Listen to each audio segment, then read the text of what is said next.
I stood at her grave and stared at the simple tombstone with only my late wife's name above the dates of her birth and death. It had been a long time since she had died, but the pain still lingered, as if it had happened yesterday. My name is Joe Henson. I'm a retired Marine Corps Reserve officer, and my wife's name was Darlene. I hate long introductions in stories like this, so I'll just tell you the highlights. I joined the Corps in 1975, a couple of weeks before the end of the Vietnam era. I served as a private in the regular Corps until 1985, when I transferred to the reserves. I had been married before that, but divorced after. I caught her having fun with some asshole in our base-provided home after returning from a 6-month deployment. The only good thing about that union was our 2 kids, Mike and Melissa. After becoming a reservist, I applied and was approved to attend officer candidate school. Fortunately, I managed to get my bachelor's degree in electrical engineering and landed a good job with an aerospace company that did contract work for the Department of Defense. I met Darlene at a corporate event and we hit it off immediately, even though she was almost 10 years younger than me. She and my children became close, and she seemed to be comfortable with my new status as a reserve officer. In those days, reservists served 2 weekends a month and 2 weeks a year. We dated for a few months before I popped the question, and she said yes. We had an amazing wedding, attended, of course, by a Marine Honor Guard, and started building a new life. And what a life it was. I have never been happier in my life than I was in those first few years we were married. We tried to have children, but it didn't work out. After 2 miscarriages and an ectopic pregnancy, the doctor suggested she have her tubes tied. We tearfully agreed and moved on with our lives, occasionally discussing the possibility of adoption. By the time Desert Storm hit, I had just been promoted to captain and was serving as a battalion staff officer. A few years later, 9/11s happened and all hell broke loose. By 2008, our unit had already been deployed to Iraq twice, and it wasn't until I returned from my second deployment that I learned our marriage had fallen apart. By then, I was already a major serving as the battalion's executive officer. Up until that point, Darlene had given no indication that we were having problems. Far from it. She had shown herself to be loyal and faithful as the day was long. We always kept in touch with each other at least twice a week, sending letters and emails when I was on a business trip overseas, and always tried to talk on the phone once a month. It wasn't always easy to do, given the circumstances of combat, but we did our best to stay in touch. Our love was so strong and reliable, at least it seemed that way to me at the time. Toward the end of my deployment, however, I noticed that the frequency of her letters had decreased significantly, and I found myself unable to reach her by phone on the few times I was able to get through. Again, I attributed this to conflict. As usual, I emailed her several times before my return to make sure she knew how to pick me up at the airport. I tried calling and left several messages, but never got a response. At first, I wrote it off to the time difference, but was surprised when she wasn't at the airport to pick me up. I ended up taking a cab home and was even more surprised when I walked into my house. No, Darlene was not asleep in the house, and there was no unfamiliar car parked in the driveway. Quite the opposite. The house was quiet, too quiet, almost deathly quiet. I noticed a note on the kitchen table next to the coffee pot, the one item I gravitated to first when I came home. The note read, "Sorry I missed you. Be at 11560 Riverside Drive at 11 o'clock tonight. Everything will be explained. Bring the chip." The short note was signed simply D. No declarations of love. Nothing. Next to the note lay something resembling a poker chip with the number 50 engraved on it. At least there's a note. Perhaps, I thought, Darlene had found a job. It made sense, and we had discussed the possibility of her working while I was on a business trip. So I set about packing my gear. It was still pretty early, around 9 a.m., so I had well over 12 hours to spare. I was curious to see what was at the address she had given me, so I got on Google and checked the address by following the link to the company's website. Oh, crap, I thought. This address was the location of a waterfront strip club called Shadow Lady. The club had a members-only VIP section where apparently live sex shows were held. The site listed 4 top performers, one of whom was apparently Darlene. However, the site referred to her as Darla, the queen of the gangbang. What the hell had my wife done? I went back to the Shady Lady site and noticed that there was a link on the Darla picture. I clicked on it and was taken to a page that offered preview photos and videos. Naturally, I had to take a look, and now I wish I hadn't. There was my dear 47-year-old wife, being had in every way possible. The preview videos were just as good. It was clear from her moans that she was enjoying what she was doing. Underneath the videos was a matrix with images of blue poker chips just like mine. They were numbered from 1 to 50 and were also linked together. The sign said that anyone who wanted to screw Darla could click on a chip and reserve a seat at one of her 4 weekly shows. Translation: she entertained 50 guys a night, 4 nights a week for an unknown amount of time. I shut down my computer, shocked by what I had just seen. What had happened to my once humble fiancé? The marriage was over, but I needed answers. I looked through my mail hoping to find something, but found nothing out of the ordinary. The usual bills, insurance announcements, and the like. I checked my phone for messages and found one that intrigued me. It was a message from Dr. Marks at the base hospital urging Darlene or me to call him as soon as possible. I dialed the number and called back, getting the kind doctor on the second ring. "Good morning, Major," he said. "I'm glad you called. I've been trying to reach you or your wife for the past few days." "I just got back from Iraq," I told him, "and I haven't seen or spoken to my wife either. How can I help you?" "Major, this is too personal to discuss over the phone. When can you get to my office?" I looked at my watch and realized I had plenty of time to shower, shave, and change out of my uniform. "Let me clean up a little and I'll be right there," I said. He thanked me and we hung up. Why the doctor needed to see Darlene, I puzzled. It only took me a few minutes to clean up, shave, and dress in my Class C uniform, which consisted of green pants and a khaki short-sleeve shirt. I double-checked my oak leaves and ribbons to make sure everything was in order, put on my black dress shoes, grabbed my garrison cap, and headed out the door. An hour later, I was escorted to Dr. Marks's office, where I was greeted by an elderly gentleman in an Eagle uniform. Dr. Marks was apparently a captain in the Navy and outranked me by 2 steps. He stood up, shook my hand, and motioned for me to sit down. "Thank you for coming, Major," he said. "Tell me, and I realize this is very personal, but I need to know, when was the last time you had sex with your wife?" "A year ago, before I left for Iraq," I answered him. "Why?" He pulled a piece of paper from a folder on his desk. 3 months ago, your wife came in for a blood test. We found several STDs and put her on antibiotics to deal with them, but we just got some more results back. I'm sorry to tell you this, but your wife is HIV positive," he said as he handed me the test results. "We need to know everyone she's had relations with in the last 4 to 6 months. Good luck with that," I told Dr. Marks. "Why?" he asked. "It seems that during my absence, Darlene has turned into a sex performer," I said. "I found out about it myself this morning before I called you. If what I saw is true, she's probably had unprotected sex with 3,400 men in the last 4 months. "My God," Dr. Marks said. "That means we're dealing with a possible pandemic. I'd better get the CDC involved. Where does your wife perform?" "At a place called the Shadow Lady down by the docks. She performs 4 nights a week, if you believe their website, and she expects me to show up at 11 o'clock tonight." "Whatever you do, don't get involved with her in any way, Major," he said. "I suspect they'll conduct a raid and shut the place down. Your wife will have to be taken into custody and hospitalized." "When do you think all this will happen?" I asked. "It takes a little time to get all the details together, but it could happen within 2 or 3 days, he said. "I'm sorry you had to find out about it this way, Major. I know it's not what you were hoping for coming home." "Is there any hope for her?" I asked. "There is hope, but let's face it, it's practically a death sentence. Sure, there are plenty of medications she can take, but depending on her overall health, which I'd say is probably poor, things don't look good. Right now, we need to contain the infection," he said. "One last thing, Major," he said. "Maybe I'm overreacting, but I think this needs to be dealt with. I know the Marine Corps doesn't take too kindly to officers' wives who act like yours."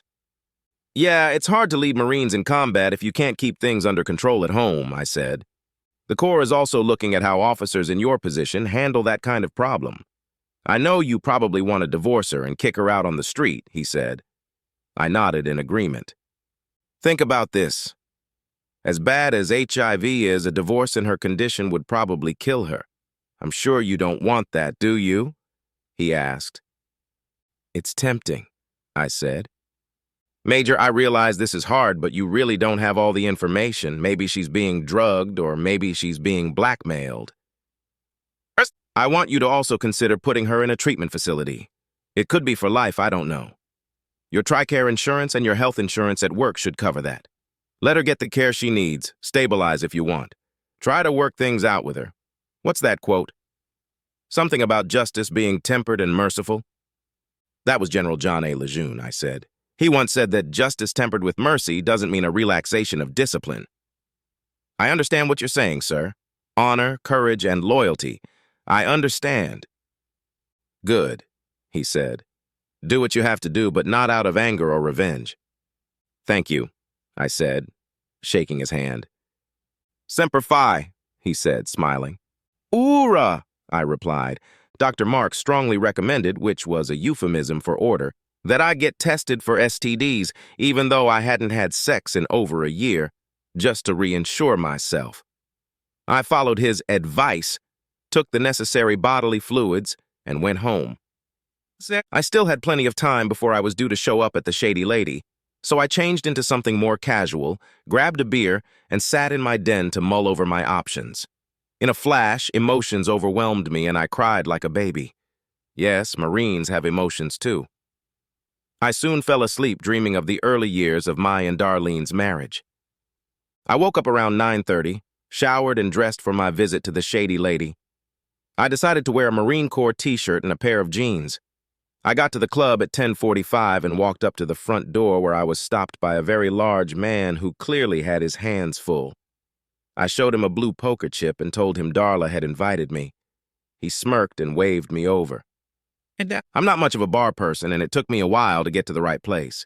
The VIP section where Darlene was to perform was upstairs and consisted of a row of tables arranged in a semicircle around a large stage. Above the stage were several very large screens, apparently so that everyone could see what was going on. There were already a few people in the club, and I looked around to see my wife. I didn't find her, but I was greeted by a large, balding man in a gaudy pinstripe suit. He shook my hand and escorted me to my table. "So, you're Darla's husband," he said. "I can't tell you how pleased I am to finally meet you." "Yes, I am Darlene's husband, and you are—" "I apologize, how rude of me. I'm Salvatore Giuseppe, the owner of this establishment. Please have a drink with me," he said, waving his hand at the waitress, who was wearing only tiny thong panties. "What can I get you?" he asked. "Bud Light," I said. Salvatore nodded approvingly and ordered a gin and tonic. "Listen," he said, his demeanor changing slightly. "I know you're a tough Marine and all. I checked you out. 2 Purple Hearts, Bronze Star, Silver Star, Navy, and Marine Corps medals, served in almost every major unit since Vietnam. Your reputation precedes you. Do us both a favor, will you? No hero shit, seriously." "Look, Salvatore," I said quietly, "I didn't survive 2 tours of duty in Iraq because I was an idiot. This is your territory. You have more people than I do. Yes, I consider myself a tough Marine, but I'm not stupid." He nodded his head in acknowledgement. "I just want to know how my wife turned out to be a groupie whore for you," I said. Salvatore leaned back in his chair and told me how Darlene had started working for him as a waitress in the main club. He told me how he got turned on watching her work the lounge in her short skirt and tight uniform. "Don't take this the wrong way, Major, but your wife is a very sexy woman. No, I've never slept with her, but I've been sorely tempted. Truth be told, I don't sleep with hired servants," he said. "However, I know how to use my assets to make money, and your wife has certainly been a cash cow." I restrained the urge to rip his head off and asked how Darlene had become such a whore. Specifically, I wanted to know if she had been drugged or blackmailed. "As you know, there are many date rape drugs available. I'll be honest, the first time she was drugged, not by me. And of course, everything here is videotaped. Your wife was upset at first, but then she really got into character. And yes, for her, it was just a role, something she used to escape her loneliness. But then she dove head first into it. Now she really enjoys it, even though she makes a lot of money through tips and her share of the video. He placed a stack of DVDs on the table. Here's a box set for you, on the house. These are the ones that usually cost $300. Curious, I picked up the DVDs. On them, I realized, were over 50 hours of my wife being fucked in every way possible. That would come in handy if I decided to divorce her. How long has she been doing this? I asked. She started having sex about 8 months ago and started having gangbangs 6 months ago. She also throws private parties for very select clients. You know, big government bigwigs, businessmen and the like, he said. Oh my God, I thought. How many of these government figures now have HIV because of her? I see Darla also gave you a free spot on tonight's entertainment show, Salvatore said, pointing to the blue chip in my hand. That alone cost me about $150. You should feel privileged. You know, Salvatore, I said, I appreciate your honesty, but please tell my wife I don't like sloppy 49ers, okay? Here, give this to someone else. Maybe use it yourself. I don't care, I added, tossing him the chip. Just do me a favor, please. He spread his hands. Sure. Anything. What can I do for you? I took off my wedding ring. Give this to her. Tell her to think about it overnight and come to me in the morning. There's something we need to discuss. Salvatore nodded his head understandingly. I took the stack of DVDs, shook his hand, and left. I had never met Darlene and had no desire to see her perform in person. I made it home and got into bed. My emotions were running high. She had a lot of explaining to do. The next morning, I was up early and sitting at the kitchen table with a cup of coffee. My personal revolver lay in front of me along with the DVDs Salvatore had given me and the result of Darlene's test. I heard the sound of a key in the door and looked up to see Darlene walking in. She looked terrible. She had lost weight and her face was gaunt. Her once gorgeous dancer's legs now resembled shapeless sticks. It was obvious that she had been crying. My God, Darlene, you look like shit, I said. What the hell happened to you? She slowly walked over to the table, clearly exhausted from the night's fucking. I'm so sorry, she said. Please don't give me any bullshit about it just being sex, I said.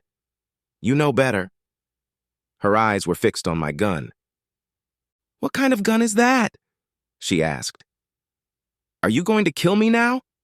God knows I deserve it. Don't be stupid, I said. It's illegal. Besides, you stupid cow, you've already ruined yourself and probably 3,500 other people and our marriage. I showed her the result of the test Dr. Marks had given me the day before. You have HIV, I told her. Those 3 words could have been called a slap in the face. Oh my God, she whispered, slumping down in her chair. I'm going to die, aren't I? And you're going to divorce me. I could shoot myself right now and be done with it, she said, crying. Listen, Darlene, I said, I'll postpone the divorce if you go to the treatment center today. She looked up hopefully. What? She asked. That's right. You'll let me get you into a treatment center today. They can do a lot more with HIV now than they could 10 years ago, and who knows, maybe someday they'll find a cure. But you also need to get psychological treatment. You'll only get it as my dependent, so I'll refrain from divorce until you're better, I said. Thank you so much. I'm so sorry for what happened, and I promise I'll make it up to you, she said through her tears. She got up to hug me, but I held her back. Besides, there was no way she was sleeping with all these guys. She stopped and lowered her head. I understand. Look, let me just go back and get my stuff and come home, then you can take me wherever you want to go. I don't know if that's wise, I told her, but she had already waved me off and headed for the exit. That's when I saw my ring on the table. She must have left it there on purpose. That was the last time I saw Darlene alive. I heard about it from a policeman who came by the house that morning. From what he said, Darlene had gone back to the club and was packing her things. She confronted Salvatore, informing him that she had HIV and was going to get treatment. Salvatore became very upset, pulled out a gun and shot her twice in the chest and once in the head. The police, health department, and the Center for Disease Control and Prevention showed up and shut the place down. A brief gunfight ensued, and Salvatore was critically wounded. That was 10 years ago. I've since retired from the Corps and now spend my free time fishing. Yeah, Darlene screwed up big time. I never got her side of the story and never understood why she acted the way she did. But I will always have good memories of her, and someday I may even watch her DVD. After all, she was a very sexy woman. Who knows? Maybe I'll meet another woman who can make me as happy as she did. But I'll be damned if I ever get married again.